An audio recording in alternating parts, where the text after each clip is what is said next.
So what I want to make for you is the classic Dirty Martini.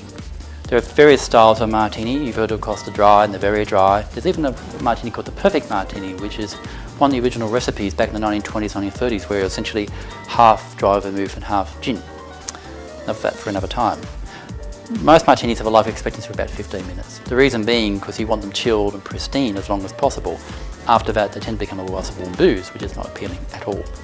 But the Dirty Martini has a longer life expectancy, because by virtue of its saltiness and its savoury character, you can really stretch it out. So they say it's a really good wedding reception cocktail because you can just chat and have all the good catch-ups and still have a nice cocktail and everyone's happy.